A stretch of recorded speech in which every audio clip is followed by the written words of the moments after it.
ಆತನಿಗೆ ತಿಳಿಸಿಕೊಟ್ಟೆ. ಆ ವೃದ್ಧ ಬ್ರಾಹ್ಮಣನು ರೂಪಿಯಾದನು. ಸತ್ಯನಾರಾಯಣ ಸ್ವಾಮಿಯ ಅಂತರ್ಧಾನನಾದನು. ನಂತರ ಆತನೇನು ಮಾಡ್ತಾನೆ, ಸತ್ಯನಾರಾಯಣ ಸ್ವಾಮಿಯ ವ್ರತವನ್ನು ಆಚರಣೆಯನ್ನು ಮಾಡುತ್ತೇನೆ ಎಂದು ಸಂಕಲ್ಪ ಮಾಡಿ ಆತನ ಮನೆಗೆ ಹೋಗ್ತಾನೆ. ಆತನ ನಿದ್ರೆಯನ್ನು ಕೂಡ ಮಾಡೋದಿಲ್ಲ.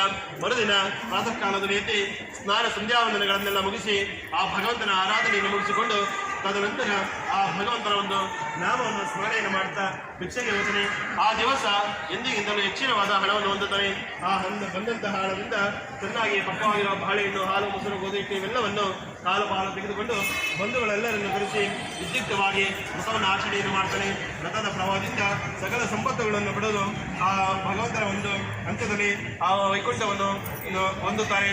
ಇದೇ ರೀತಿ ಆ ಬ್ರಾಹ್ಮಣನು ಪ್ರತಿ ತಿಂಗಳು ಶ್ರದ್ಧಾಭಕ್ತಿಯಿಂದ ಸತ್ಯನಾರಾಯಣ ಸ್ವಾಮಿ ವ್ರತವನ್ನು ಆಚರಣೆಯನ್ನು ಮಾಡ್ತಾ ಇರ್ತಾನೆ. ಈ ರೀತಿ ಆ ಭಗವಂತನಾದ ಶ್ರೀಮನ್ನಾರಾಯಣನು ನಾರದ ಋಷಿಗೆ ಹೇಳ್ತಾನೆ ಎಂದು ಸೂತ ಮಹಾಮುನಿಗಳು ಆ ಋಷಿಮುನಿಗಳಿಗೆ ಹೇಳಿದಾಗ ಮತ್ತೆ ಆ ಋಷಿಮುನಿಗಳು ಹೇಳ್ತಾನೆ, ಸ್ವಾಮಿ, ಭೂಲೋಕದಲ್ಲಿ ಮತ್ತೆ ಯಾರಿಂದ ಇವತ್ತು ಆಚರಿಸಲ್ಪಡಿತು ಆ ಸಮಸ್ತವನ್ನು ಕೇಳಬೇಕೆಂಬ ಅಪೇಕ್ಷೆ ನಮಗೆ ಹುಟ್ಟಿದೆ. ದಯಮಾಡಿ ನೀವು ತಿಳಿಸಬೇಕೆಂದು ಕೇಳಿದಾಗ ಆಗ ಋಷಿಮುನಿಗಳು ಹೇಳ್ತಾರೆ, ಸೂತ ಮಹಾಮುನಿಗಳು ಹೇಳ್ತಾರೆ, ಮುನಿಗಳೇ ಆಲಿಸಿರಿ. ಮತ್ತೆ ಇದೇ ರೀತಿ ಆ ಪೂರ್ವೋಕ್ತರಾಗಿ ಆ ಬ್ರಾಹ್ಮಣನು ವಿಶೇಷವಾಗಿ ಪೂಜೋಪಕರಣಗಳಿಂದಲೂ ಎಂಟರಿಷ್ಟರಿಂದಲೂ ಆ ವ್ರತವನ್ನು ಆಚರಣೆಯನ್ನು ಮಾಡ್ತಾ ಇರ್ತಾರೆ. ಅಲ್ಲಿಗೆ